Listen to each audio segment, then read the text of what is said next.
자, 의미가 있는 조동사를 봅시다. 자, 영어의 조동사 중에 의미가 있는 거 무슨 말이냐면 보세요. 조자가 무슨 조자게? 돌, 그렇지, 훌륭합니다. 아침조 누구니? 아침 동사니? 미친 거 아니니? 조수 알지, 조수. 그 조수의 돌 조자야. 그 다음에 동사를 돕는다는 얘기지. 자, 보세요.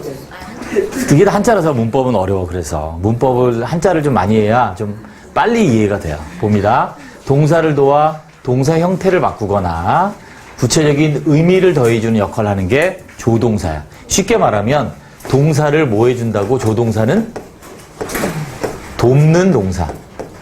동사를 돕는 것들을 우리는 조동사라고 하는 거지. 동사 형태를 바꾸거나 구체적 의미를 더해주는. 보세요. 그럼 조동사 단독으로는 쓸 수 있다, 없다? 없다. 동사를 돕는 거니까 혼자는 안 된다. 조동사의 종류, 별표 3개. 자, 우리가 일반적으로는 의미가 있는 조동사 배우는데 의미가 없는 조동사도 있어요. 그래서 의미가 있는 의미조동사란 말이 있고 의미가 없는 그냥 형식적으로 형태를 바꿀 때 쓰는 조동사가 있어요. 그러니까 예를 들어서 여러분이 알고 있는 일반적인 조동사들, 자, 뭐뭐 해야 된다, 뭐지? should나 뭐, 또 must, 이런 게 이제 의미가 있는 조동사야. 뭐뭐 할 수 있다가 뭐니? 조동사 can, 이런 의미를 넣어주는 게 의미조동사야. 이렇게 의무, 가능, 예정, 허가 등 동사에 구체적인 의미를 추가하는 건 의미조동사고, 자, 의미가 없는 게 있어요, 조동사 중에. 그래서 문장의 종류나 동사의 시제나 태를 바꿔요. 그런 걸 뭐라 그래? 이건 따로 또 할 거예요. 비동사, have 동사, do가 조동사로 쓰일 때가 있어요. 그게 대표적인 뭐냐면 be 플러스 pp 하면 무슨 태야? 수동태. 그렇지. 그때 이때 be가 조동사야. 그렇죠? 그래서 이렇게 의미가 있는 조동사 있고 의미가 없는 조동사도 있다라고 구분하시고, 다음. 그래서 의미조동사는 구체적인 의미를 더하는 조동사예요. 당연히 해석을 해야지. 해석의 별표. 우리가 보면 조동사 해석 안 하고 막 넘어가는 경우가 가끔 있는데, 여기 이제 대표적인 조동사들을 왔습니다. 그 다음에 별표. 이건 다 알지? 조동사 뒤에는 뭐 형태를 뭘 써요? 동사의 동원. 그렇지. 동사 원형을 쓴다. 동사 원형을 쓰는 게, 자, 의미가 있는 조동사 다음이다. 그래서 여러분이 아는 이런 조동사들이 다 의미가 있는 조동사고, 이 뒤에는 동사 원형. 루트라고 하죠, 루트. 뿌리란 얘기야. 뿌리, 원형이란 얘기예요. 자, 어떤 게 있나 한번 쭉 반대해 볼까요? 자, 의미가 바뀐다고요. You do the work at once. at once가 뭐지? at once. 즉시란 뜻이에요. 즉시. 또 한 번에란 뜻도 있어. once 자체가 한 번이란 뜻이 있잖아. 그래서 you do the work. 너는 그 일을 한다. 어떻게? 즉시. 한 번에. 그런데 여기에 must를 쓰면 어떻게 해석해? 즉시 해야 한다. 그렇지, 해야 한다. 의무가 된다는 거지. 이렇게 의미가 더해진다는 얘기야. 또 he speaks English well. 그는 영어를 잘 말한다. 근데 can speak 하면 잘 말할 수 있다. 가능. You use the phone. 너는 전화를 이용한다. may use를 쓰면 전화를 사용해도 된다. 허가. 이렇게 된다는 얘기지. 그 다음에 여기 별표. 자, 동사의 의미를 더하는 조동사 뒤에는 뭘 쓴다? 항상? 오케이. 동사 원형을 쓴다. 자, 다른 것들은, 다른 조동사, 아까 나왔던 뭐 비동사 같은 경우는 수동태일 때 어떻게? pp. 이렇게 동사 원형이 아니라 과거분사 오잖아. 그지? 이런 건 의미가 따로 없다고, 이때 비동사는. 그런데 우리가 아는 일반적인 의미가 있는 조동사들은 뒤에 동사 원형을 쓰고 그것을 씀으로 해서 의미가 변화한다. 라고 정리하시면 돼요. 네, 됐습니다.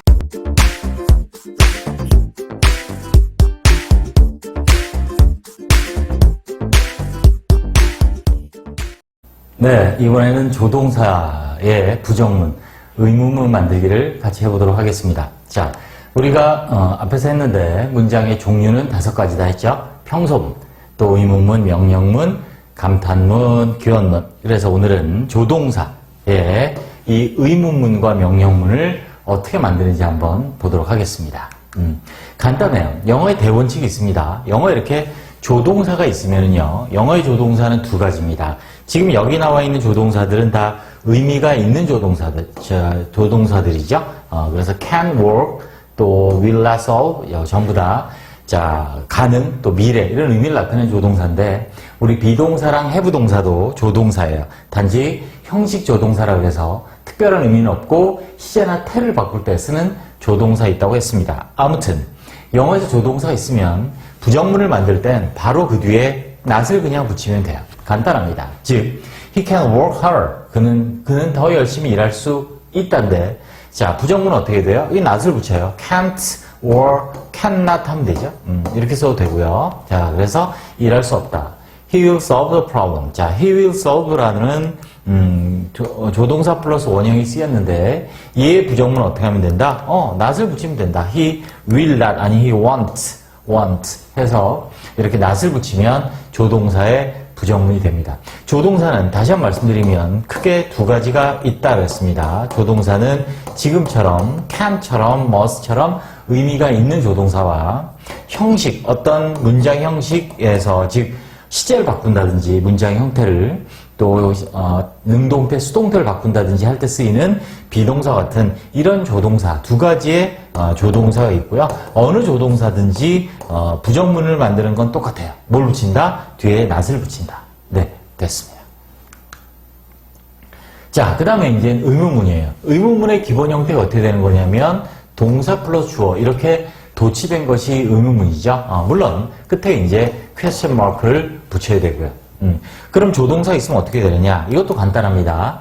조동사 플러스 동사 원형의 이 의미 조동사를 주어 앞으로 보내면 그냥 의문문이 되는 거예요. 즉, I can win the game. 나는 그 경기를 이길 수 있어. 그죠? 그럼 어떻게? Can I win the game? 그 경기를 내가 우승할 수 있을까라고 이렇게 can win을 해서 can을 앞으로 보내고 can I win 이렇게 쓰면 되는 거죠. 두 번째 조심해야 될 게, 자, must attend the party. 너는 그 모임에 꼭 참석해야만 한다. 라는 조동사 must는 의무입니다. 뭐뭐 해야 한다. 그래서 must you attend 이렇게 쓰기도 하지만 이것보다 더 must 같은 경우는 의문문을 만들 때 더 많이 쓰는 게 have to죠. 우리가 must의 동의어입니다. must 뭐뭐 해야 한다. have to도 뭐뭐 해야 한다예요. 그런데 의문문을 만들 땐 must you attend 하지 말고 do you have to 이런 식으로 많이 쓴다는 거죠. 자, 그래서 조심하셔야 될 게 have to you가 아니고요. have to you attend가 아니고 do you have to attend 이런 구조로 쓰이는 것도 꼭 눈여겨보시기 바랍니다. 뜻은 같은데 형태가 달라요. 그죠? must를 쓸 때는 must가 앞으로 가서 must you attend 이렇게 쓰는데 실제로 저렇게 잘 안 쓰이죠. 그래서 do you have to 라는 표현으로 많이 쓴다. 다음 you may use 자, you may use the phone. 넌 전화를 사용해도 좋다? 그럼 뭐야? May he use the phone? 이렇게 되는 거죠. 그래서 조동사가 또 주 앞으로 가서 의문문이 됐습니다. They could solve the problem. 그들은 문제를 풀 수 있었다. Could they? 그들은 문제를 풀 수 있었니? 하고 이렇게 조동사를 주 앞으로 보내서 의문문을 만든다. 자, 영어의 대원칙입니다. 영어의 조동사가 있고요. 뒤에 일반적으로 의미조동사는 동사 원형이 오죠. 의미조동사는 동사의 원형을 씁니다. 자, 이렇게 돼 있을 때 부정문을 만들 때 어떻게 한다? 여기에 not을 붙이고 의문문을 만들 때 어떻게 한다? 조동사가 주어 앞으로 가고 자, 이렇게 정리하시면 되겠습니다. 네, 됐습니다.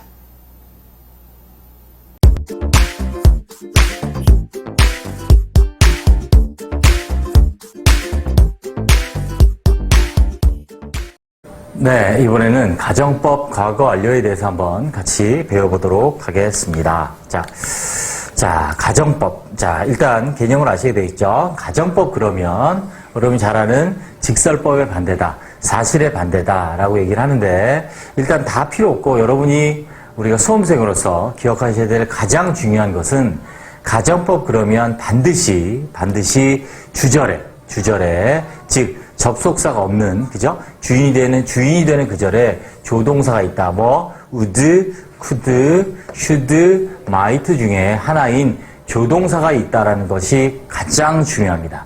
형태가. 그래서 가정법 하면 if 아니고 뭐 가정 과거건 과거 완료건 가정법 미래건 무조건 여러분들이 기억하실 첫 번째는 무조건 뭐다? 첫 번째가 조동사, 주절에 조동사 있다. 우리 보통 우쿠슈마 이렇게 외우죠.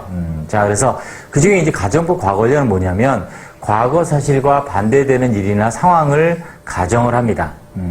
그런데 왜 과거 완료라고 하냐면 좀 이따 보시겠지만 if절에 시제를 이전 시를 쓰거든요. 가정법은. 그러니까 현재 반대면 과거 시를 쓰고 과거 반대면 과거 완료를 씁니다. 그래서 우리가 이제 가정법 과거 완료다라고 이름을 붙인 거죠. 자, 과거 사실은 후회나 아쉬움을 나타내는 거죠. 그냥 직설법을 말해도 되는데 이렇게 시제를 이전 시를 써가면서 조동사 써가면서 가정법의 형태로 쓴 이유는 그만큼 내가 아쉽고 아주 후회되고 했어야 했는데 내가 왜 안 했을까, 할 수 있었는데 네가 왜 안 했니 등등을 의미하는 형태이고요. 그 다음에 기억하셔야 될, 그래서 얘는 강조하는 표현이에요. 그래서 우리가 실제로 독해했을 때 우리가 이걸 왜 배우느냐, 독해했을 때 나오면 중요한 문장이에요. 자, 그럼 형태를 한번 보겠습니다. 자, 이렇게 됩니다. 가정법 과거 완료. 가정법 과거, 죄송합니다. 오타네요.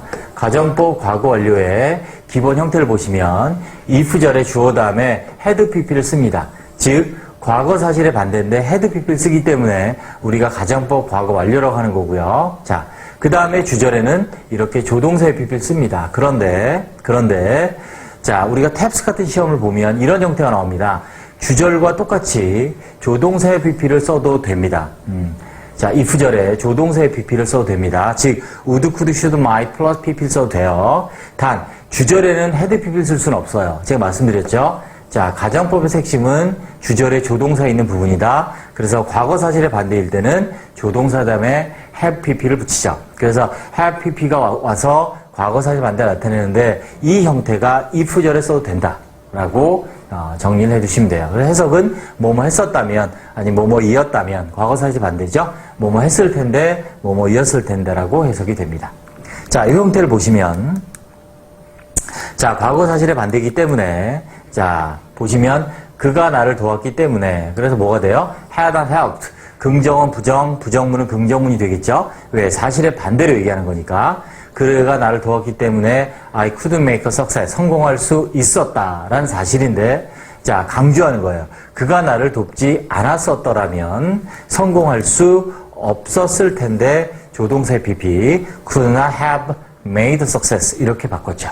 그래서 과거 사실의 반대입니다. 또, 자, 여기도 보시면 could의 past죠. 자, 보시면 긍정은 부정, 부정은 긍정이 됩니다. 자, 그녀가 she didn't study harder. 그녀가 더 열심히 하지 않았기 때문에 그녀는 시험에 합격할 수 없었단데 반대입니다.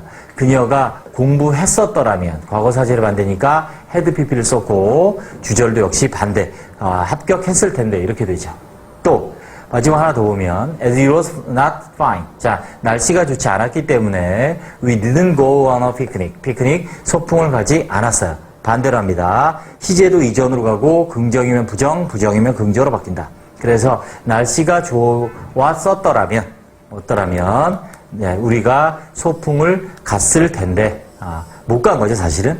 네, 이렇게, 자, 세 가지. 첫 번째, 조동사 쓴다는 거. 두 번째, 긍정은 부정, 부정은 긍정이 된다는 거. 그 다음에 세 번째, 전체로 다 이전 시를 쓴다. 이게 가정법의 핵심입니다. 네, 수고하셨습니다.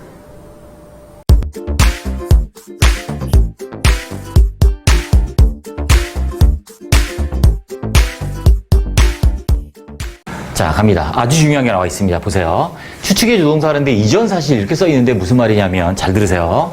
우리가 조동사 뒤에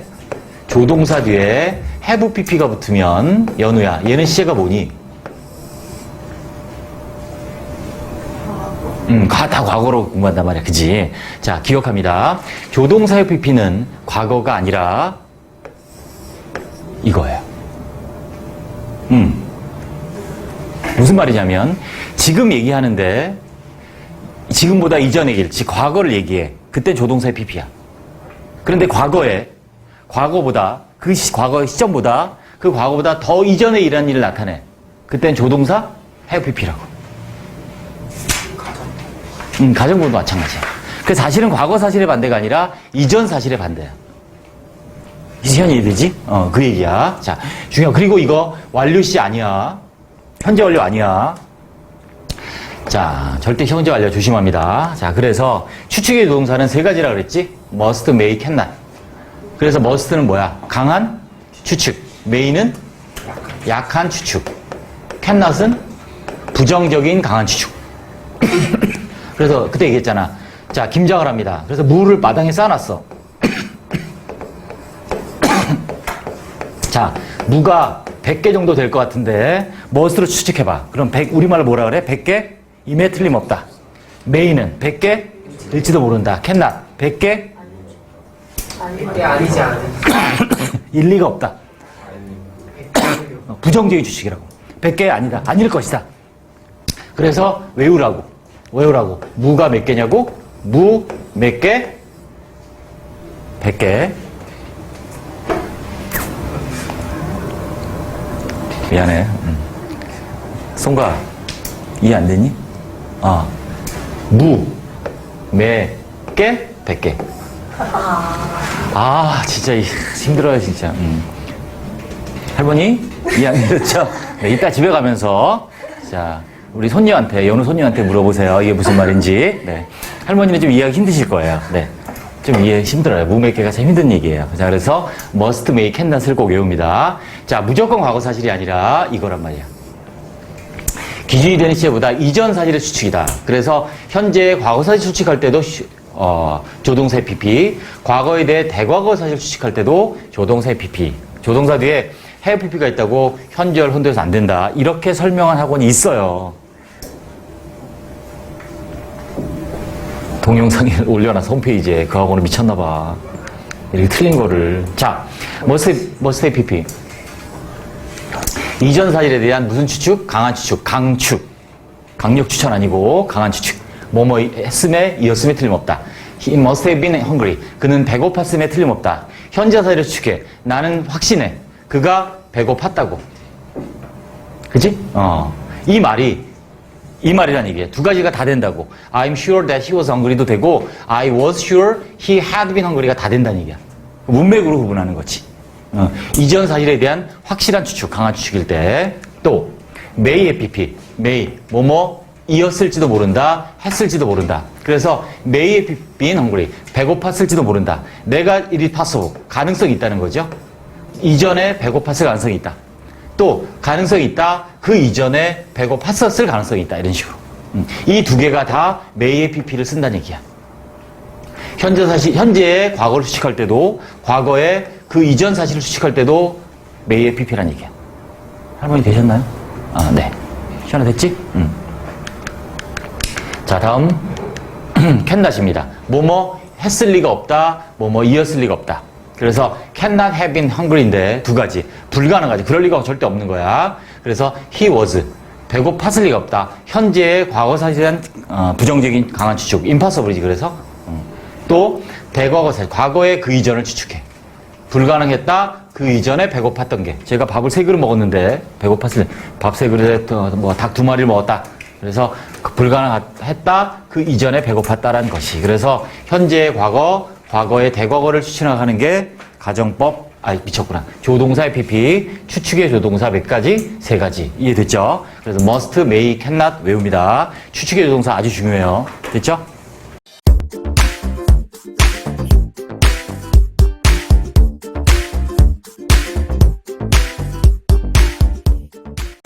자, 조동사의 과거형 정리입니다. 자, 우리가 조동사는 뭐를 돕는 동사? 뭐를 돕는 동사? 동사를 돕는 동사예요. 자, 많죠. 자, 우리가 잘 정리해 봅니다. 자, 하나씩 보자. 우리가 일반적으로 must는 뭐뭐 해야 된다라는 뭐로 제일 많이 쓰이냐면 의무로 많이 쓰이죠. should도 의무예요. 뭐뭐 해야 된다. 자, 보세요. 자, 현재형은 must나 have to 써도 돼요. should 뭐뭐 해야 된다 됐어요. 그런데 보세요. 과거형 보세요. must의 과거형은 뭐다? had to. must도 아니에요. had to야. 이렇게 둘 다. 그래서 과거형은 뭐뭐 했어야 했다 이렇게 하면 돼요. 됐죠? 자, 밑에 봅니다. may가 제일 많이 쓰이는 뜻이 뭐로 쓰이냐면 허가죠, 허가. 뭐뭐 해도 좋다. 그런데 보세요. may 대신에 뭘 써도 돼? might를 써도 돼요. 그래서 뭐뭐 해도 된다. 그래서 과거는 당연히 might 원형이고 뭐뭐 해도 됐었다. 이렇게 되는 거지. can은 다 알죠? 무슨 뜻이야? 뭐뭐 할 수 있다. 가능. 그래서 be able to를 써도 되죠. 그래서 과거형은 could 쓰거나 was 아니면 were able to 뭐뭐 할 수 있었다를 쓰면 돼요. 자, 이게 우리 여러분이 알고 있는 가장 일반적인 조동사들의 현재 시제와 과거 시제지. 머릿속에 외웠죠? 외우세요. 외울 수 있어. 들으면서. 의무인 거 2개, 의무인 거 2개, 의무인 거 2개, 그 다음에 허가, 가능이 가장 일반적인 조동사야. 그런데 얘들이 뭐로 쓰이냐면, 뭐로 쓰여? 추측으로 쓰인다고. 강한 추측, 잘 안 보인다. 강한 추측, 약한 추측, 부정적인 강한 추측. 자, 이걸 봅시다. 다시 말하면 추측. 자, must는 뭐뭐함에 뭐뭐임에 틀림없다.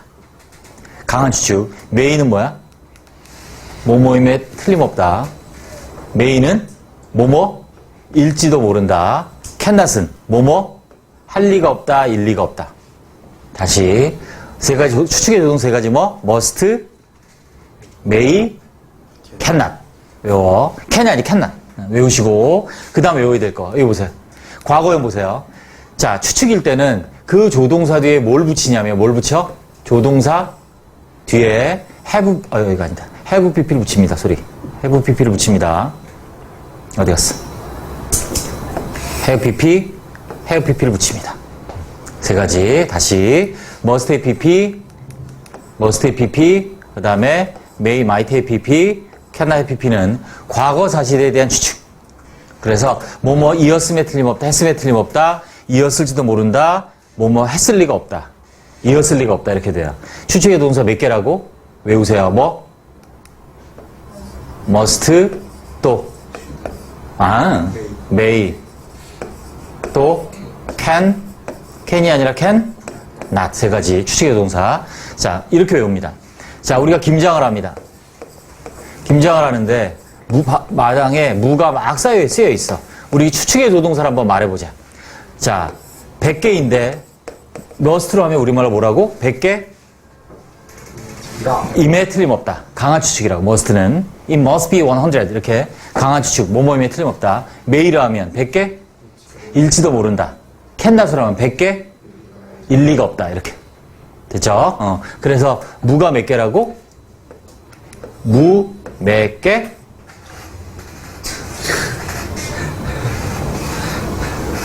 준잘 이해 못했구나. 서울이 이해했니? 무 몇 개? 100개. 자, 그래서 must, may, cannot.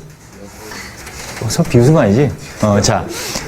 자, 그래서 그 다음에 과거형 보자. 과거형 뭐라고? 그 뒤에 have pp를 붙이면 된다. 이렇게 must have pp, may have pp, cannot have pp 이렇게 된다는 얘기지. 정리하고 있죠? 다음. 그런데 should는, 자, 이게 이제 시험에 절대적으로 많이 나온다고. should는 must, 현재일 때는 둘 다 의무란 말이야. 둘 다 의무란 말이야. 응?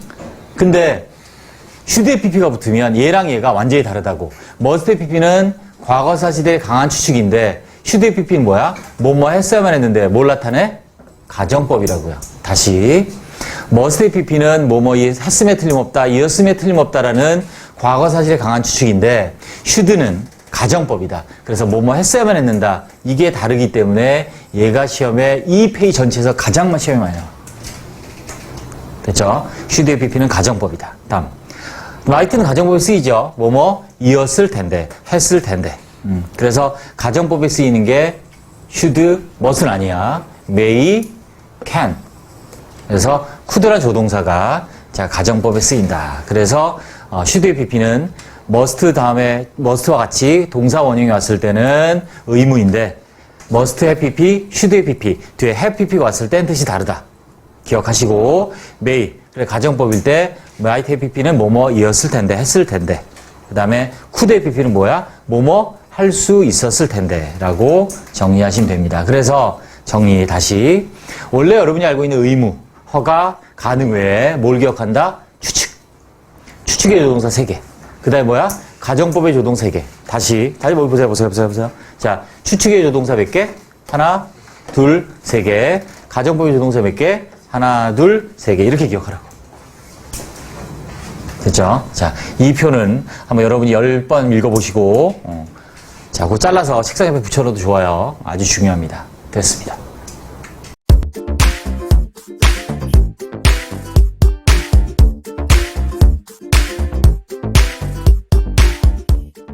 네, 안녕하세요. 한승훈입니다. 자, 오늘은 모든 영어를 공부하는 사람들이 힘들어하는 분사구문에 대해서 아주 간단하고 깔끔하게 쉽게 제가 설명을 드리도록 하겠습니다.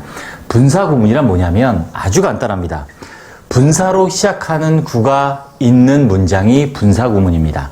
분사, 우리가 투부정사, 동명사, 분사를 묶어서 준동사라고 하는데 현재분사, 과거분사로 시작하는 구가 있어요. 현재분사, 과거분사로 시작하는 구가 있는 문장, 얘가 분사구문이에요. 별거 아닙니다. 그냥 줄임말이라고 생각하시면 돼요. 그래서 뭐라고 기억하시면 되냐면 분사구를 기억하시면 돼요. 분사구가 있는 문장이 분사구문입니다. 그러면 어떻게 분사구문을 만드느냐? 먼저 이런 문장 구조가 있습니다. 앞에 접속사 플러스 주어동사가 있어요. 접속사와 함께 주어동사가 보이면 이렇게 보이고 콤마가 있으면 얘는 뒤에 있는 동사를 수식하는 부사절이에요. 부사절은 주절의 동사를 수식합니다. 동사에 연결해서 해석하면 됩니다. 그래서 이것을 이제 종속절이라고 하고, 종속절이 3가지인데 명사절, 형용사절, 부사절, 그 중에 부사절이에요. 얘를 짧게 줄이는 거, 간략하게 줄이는 게 분사구문을 만드는 거고, 얘를 이렇게 줄이죠. 줄인 다음은 주어 동사 있으면 길어지죠. 그래서 그걸 줄여서 이렇게 분사로 시작하는 구로 바꾸는 거죠. 당연히 부사절이었기 때문에 얘가 줄어들면, 짧게 줄어들면 당연히 부사구가 됩니다. 주어 동사 없어졌기 때문에 뒤에 있는 문장은 그대로 있겠죠. 앞에 있는 부사절만 짧게 분사로 시작하는 구로 바꾼 그런 문장, 이게 바로 분사구문이에요.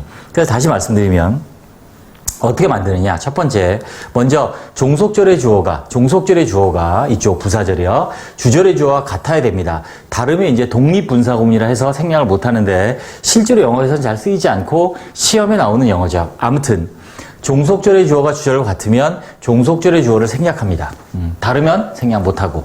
그 다음에 이제 동사를 변형하는데 주어가 없어졌기 때문에 이 동사가 변해야 돼요. 어떻게 변하느냐? 바로 분사로 바꾼다는 거죠. 그래서 분사구문이 되는 거예요. 근데 얘가 만약 비동사였으면 얘는 원형의 ing, being이 되니까 생략 가능하고요. 분사로 바꿨습니다. 그 다음에 3번째가 뭐냐면 접속사를 생략할 수도 있습니다. 자, 대부분의 책에 접속사 생략이 첫 번째로 나온 경우가 많은데 아닙니다. 아니고 접속사를 생략 안 하는 경우도 아주 많아요. 그 뒤에 제가 다시 한번 강의를 마련할 거고요. 그래서 어떨 때냐면 생략해도 의미의 혼동이 없는 경우에만 생략할 수 있고요. 주로 시간의 접속사는 생략을 많이 못합니다. 왜냐하면 종류가 여러 가지라서 그렇거든요. 실제로 영어에서 이 분사구문의 접속사를 생략 안 하고 쓰는 경우가 사실은 더 많아요. 그래서 여러분들이 기억하셔야 될 건 첫 번째가 뭐다? 주어 같을 때 생략한다라는 걸 먼저 기억해 주시면 훨씬 분사구를 해석하고 파악하는데 쉬울 것이라고 생각이 듭니다. 자, 이렇게 바뀌는 걸 한번 예문을 통해서 한번 확인해 볼까요?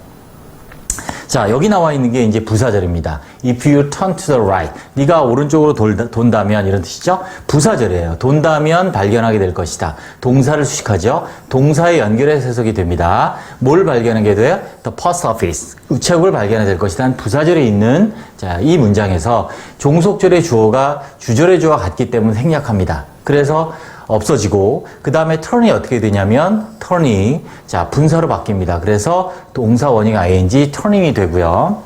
뒤에는 그대로입니다. 그 다음에 이제 마지막으로 내가 접속사 생략해도 읽는 사람이 혼돈이 없겠지 라고 판단이 되면 생략할 수 있죠. 그래서 오른쪽으로 돈다면 해서 여기에서 또 뭐가 없어지고 자 접속사 if가 없어지고 결론 뭐가 남았냐면 turning to the right 오른쪽으로 돈다면 너는 우체국을 발견하게 될 것이다. 그래서 부사절이 뭐가 됐냐면 부사구가 됐죠. 주어 동사 없는. 그래서 해석은 똑같아요. 해석은 당연히 똑같아야 됩니다. 그래서 같을 때만 이렇게 당연히 분사구로 바꿀 수 있는 거죠. 줄일 수 있는 거죠. 그래서 오른쪽으로 돌면 발견할 것이다. 이렇게 만드는 것이 분사구문이에요. 자, 확인해 볼까요? 분사로 시작하는 구가 있는 문장. 이게 분사구문이에요.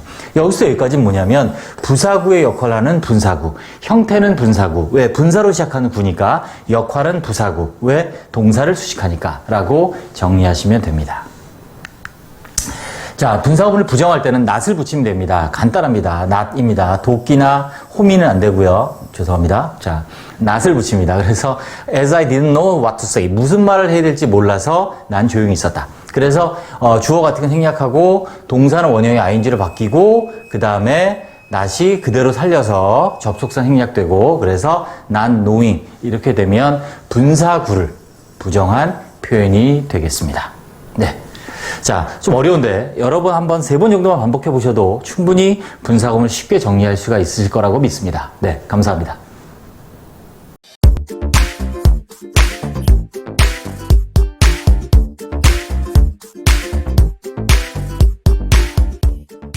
네, 오늘은 영어에서 너무너무 중요한 분사구문, 그 중에서 능동수동을 어떻게 표현하는지에 대해서 같이 배워보도록 하겠습니다.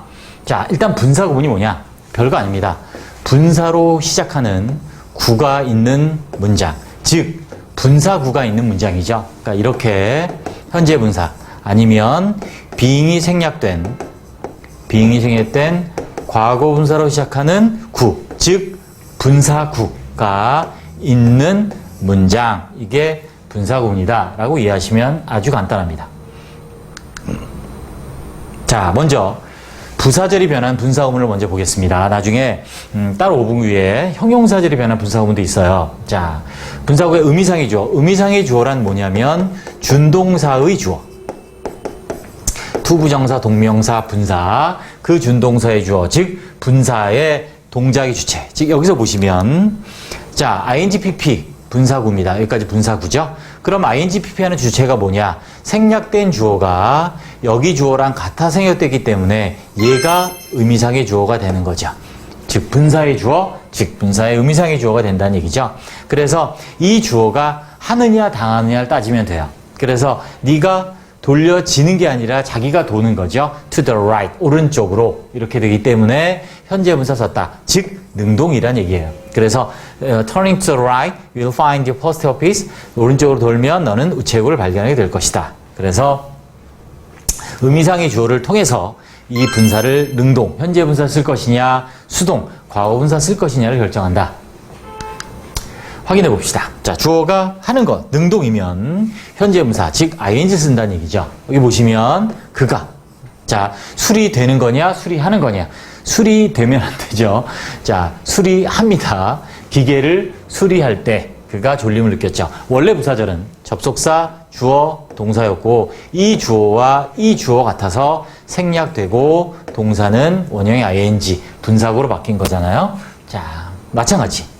자, 내가 알려진 게 아니라 내가 아는 거죠. 그의 전화번호를. 근데 not이 붙었네요. 그럼 부정. 자, 그래서 분사의 부정은 앞에 not을 붙이니까 그의 전화번호를 모르기 때문에 나는 그에게 전화할 수 없다. 자, 그녀가 보여진 게 아니라 본 거죠. 다 능동. 그래서 엄마를 보았을 때 보자마자 울기 시작했다. 그래서 능동이다. 그가 수리하고 내가 알고 그녀가 보고. 그래서 전부 다 현재 분사인 ing 형태를 사용했습니다. 그런데 being이 생략된 과거분사 쓰는 경우는 뭐냐? 수동이다. 즉 주어가 taking 한 게 아니라 taken by surprise, 불의의 일격을 당하다, 기습을 당한 거죠. 쉽게 말하면 he gave up the game, 게임을 포기한 거죠. 자, 게임을 하다가 기습 공격을 당해서 포기했습니다. 졌죠? 그래서 being taken, 공격을 받은 거니까. 자, 그래서 수동. 원래 문장은 접속사, 주어 같네요. 그래서 생략된 거죠.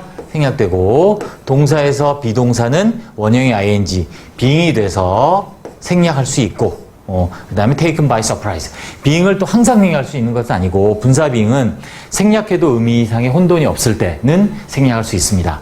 그래서 여기는 생략할 수 있으니까 기습을 받아서 그는 게임을 포기했습니다. 이렇게. 또 영어에 관심이 있어서 누가 관심이 있어요? 그녀가. interesting은 관심을 끄는 거예요.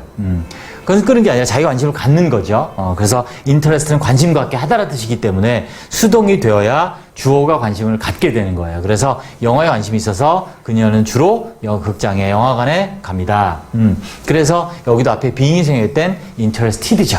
그녀가 관심이 있어서. 또 중요한데, 자, 편지가 썼습니까? 쓰여졌습니까? 당연히 쓰여졌죠. 그러니까 written을 쓴 거죠. 그래서 서둘러 쓰여졌다. 뭐가 편지가 has some force. 결점들을 가지고 있다. 오타가 좀 있다. 그래서 편지가 쓰여졌기 때문에 어떻게? in haste, 급히 그 편지가 결점이 있다라고 이해하시면 되고, 여기서 생략된 게 being이 아니라 나중에 뒤에 오분구이 따로 있습니다. having been, 완료 분사 구문이에요. 왜? 결점을 가지고 있는 것보다 쓰여진 게 먼저 일어난 일이니까 그거를 보러 보통 완료 분사구다. 완료 분사 이렇게 얘기를 하고, 여기선 being이 아니라 having been 생략됐다는 걸 참고로 알아두시면 되겠습니다. 자, 이게 분사의 능동성을 결정하는 방법, 주절의 주어를 확인해서 능동성을 정한다. 네, 수고하셨습니다.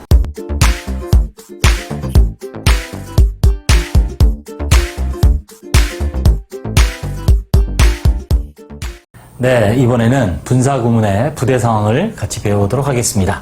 부대 상황이란 어떤 일과 함께 동시, 어떤 일이 동시에 일어나거나 계속 연달아서 이어서 다른 일이 발생한 상황을 우리는 부대 상황이라고 합니다. 쉽게 말해서 A와의 일과 B의 일이 이렇게 동시에 일어나든지, 아니면 A 일 다음에 바로 이어서 B라는 일이 일어나는, B라는 상황이 발생하는 이런 것들을 우리는 부대 상황이라고 합니다. 자, 접속사가 중요하죠? 부대 상황을 의미하는 접속사는 두 가지입니다. while과 as를 동시에 사용하고, 그 다음 계속해서는 그리고 이어서 하는 거니까 and라는 접속사를 사용합니다. 자, while도 as도 뭐뭐 하면서 라는 뜻이 있고요. 동시에 일어난 일, 그 다음에 and 그리고 뭐뭐하다라는 계속의 의미, 이렇게 두 가지로 해석하면 되겠습니다.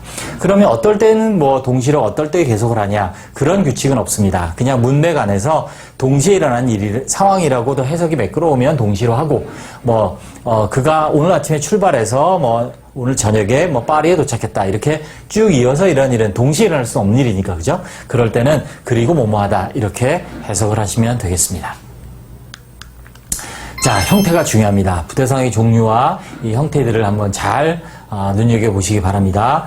같은 주어가 동시에 하고 있는 일, 그럴 때는 우리가 일반적으로 부대 상황의 경우에는 주절 뒤쪽에 이렇게 쓰는 경우가 많이 있습니다. 그래서 ing에서 주절이라 하면 원래 문장을 말하는 거죠. He was reading a book 이라는 문장의 뒤쪽에 분사구를 씁니다. 그래서 그는 책을 읽고 있었습니다. Listening to music, 음악을 들으면서. 그죠? 읽었다 그리고 뭐뭐하다 보다는 문맥상 음악을 들으면서가 더 매끄럽겠죠? 그래서 얘는 동시로 해석을 합니다. 물론 앞에 쓸 수도 있습니다. 앞에 쓸 수도 있지만 주로 뒤에 쓴다. 왜? 부대, 어떤 중요한 일에 덧붙여서 이런 거를 설명하는 거기 때문에 주로 뒤에 쓰는 경우가 더 많다라고 이해하시면 되겠습니다. 자, 이렇게 주어가 같으니까 앞에 이제 주어가 없는데, 두 번째, 주어가 달라요. 다른 주어가 동시에 하고 있는 일을 나타내는 것. 이럴 때는 주어를 써줘야 되죠. 이걸 우리는 이제 독립분사구문이라는 문법 용어를 쓰죠. 독립이다. 즉 주어가 독립되어 있다. 주어가 다르다. 이렇게 이해하시면 돼요. 그래서 he was reading a book. 그가 책을 읽고 있는데 위의 문장과 차이점이 뭐냐면, 아래는 뭐냐면 그가 여기서 위에서는 음악을 듣고 있었죠. 밑에서는 그의 아내가 요리를 하고 있는 거죠. 자, 분사 being은 생략할 수 있으니까 생략하고 his wife cooking 이렇게 씁니다. 이렇게 주어가 다른 경우 분사구에서, 이 분사구에서 주어가 주절의 주어와 다르면 생략을 못하고 쓰죠. 그래서 his wife cooking 이렇게 됩니다. 자, 이 문장을 원래 문장을 한번 써보면 뭐뭐 하면서 이렇게 이것도 동시에 해야겠죠? 그죠? 그래서 as를 쓴다면 his wife 이렇게 쓸 거고요. 그죠? 그 다음에 being이 원래 비동사였겠죠? 그러면 시의 과거니까 was cooking 이런 문장이었을 거예요. 원래의 부사절은. 그런데 어떻게 된 거예요? 주어가 다르니까 생략 못하고, 접속사는 필요 없으니까 생략하고, 그 다음에 was 비동사는 원형의 ing, being이 생략되고, cooking이 남은 거죠. 그래서 his wife cooking 이렇게 된 겁니다. 자, 세 번째. 자, 그 다음에 같은 주어가 이어서 계속하는 일. 이게 바로 이제 계속이죠. 그래서 보시면 이 두 개는 동시에 대한 예문이고, 얘는 계속 어떤 일이 이어서 발생하는. 자, he started in the morning. 그는 아침에 출발했습니다. arriving in Seoul at noon. 자, 여기 소문자인데 오타가 있습니다. 죄송합니다. 자, 보시면 그가 아침에 출발했다, 도착하면서 이상하죠? 그리고 도착했다, 서울의 정오에 이렇게 되겠습니다. 그래서 이때는 이어서 하는 일이라서 그리고 뭐뭐 했다, 계속으로 하시면 되겠습니다. 부대 상황은 자, 우리가 일반적으로 보면 여기 써 있지만 이렇게 콤마를 써주는 경우가 많습니다. 없어도 됩니다. 없어도 되는데 자, 이거 같은 경우는 없어도 되는데 혼돈이 있는 경우 써주는 경우 많고 제가 늘 가끔 얘기하지만 콤마는 친절성의 상징. 그죠? 여기가 문장이 끊어진다라는 걸 보여주는 친절하게 써준 거고 안 써도 틀린 문장은 아닙니다. 독립분사구문 같은 경우는 콤마를 써주죠. 일반적으로. 왜냐하면 명사 이어지니까 읽는 사람이 혼돈이 올 수 있기 때문에 그렇죠. 자, 그래서 우리가 일반적으로 이렇게 해야죠. 주어 동사 나오고 콤마 ing 그러면 뭐 부대 상황 뭐뭐 하면서 이렇게 해석을 하죠. 그게 바로 이 구조였습니다. 네, 수고하셨습니다.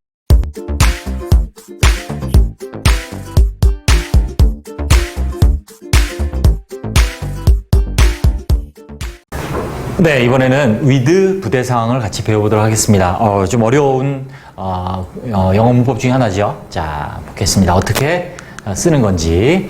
자, 부대 상황이란 말 자체가 어려워요. 한자라서 그렇습니다. 부대 상황이 뭐냐면 어떤 일과 함께 다른 일이 동시에 혹은 계속 이어서 거의 이어서 바로 이어서 일어나는 발생하는 상황을 우리는 부대 상황이다라고 얘기합니다. 자, 부대찌개와 아무 상관없고요. 네.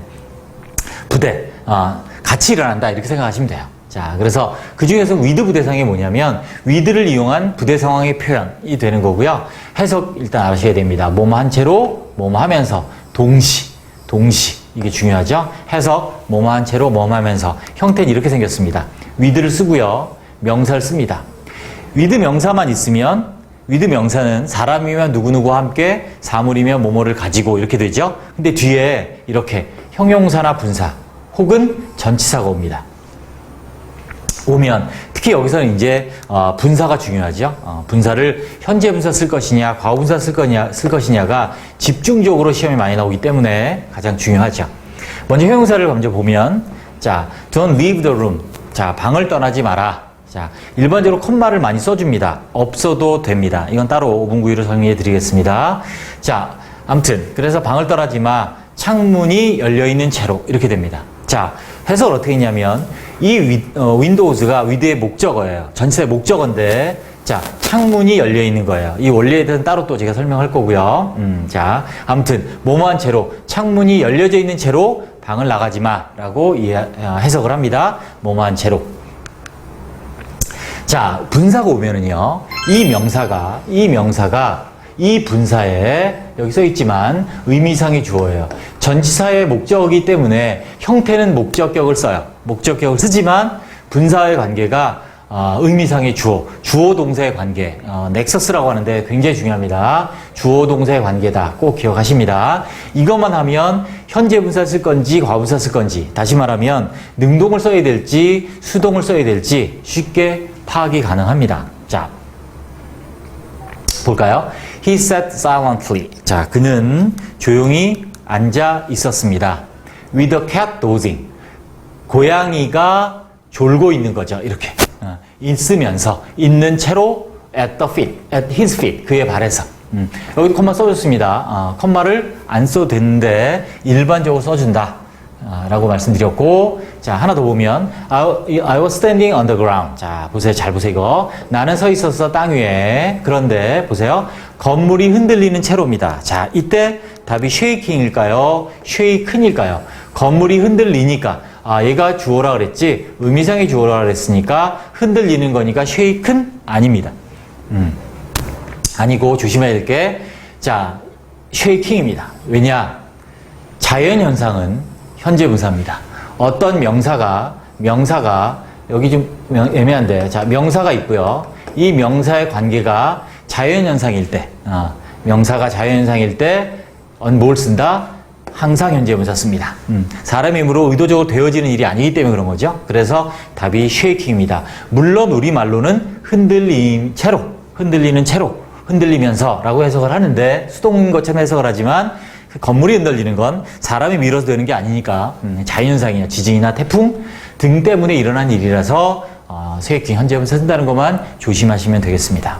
자, 과거분사 수동입니다. 명사가 당하는 일. 왜? 명사가 주어 동사의 관계니까 명사가 되어지면 과거분사를 쓴다는 얘기죠. 즉, he was sitting on the chair. 의자 위에 앉아 있어요. 어떻게? 그의 다리가 crossed, 꼬아진 거죠. 교차되어 있는 거죠. 신체 일부가 오면 무조건 과거분사입니다. 무조건 과거분사. 그래서 다리는 꼬아지는 거니까 수동이다. 이렇게 생각하면 됩니다. 그래서 명사분사는 주어 동사의 관계다. 전체는 간단해요. 얼마나 what a lonely life. 감탄문이네요. 얼마나 외로운 삶일까. 그죠? 그것이 네가 being away, 떠나 있는 채로, 떠나 있으면서 얼마나 외로운 삶일까. 이렇게 이해를 하시면 됩니다. 됐죠? 자, 포인트는 이겁니다. 현재 분사, 과거분사, 명사와 with 뒤에 있는 명사와 분사가 능동이냐 수동이냐 따지는 게 핵심이라는 것 기억해 주시면 되겠습니다. 네, 수고하셨습니다.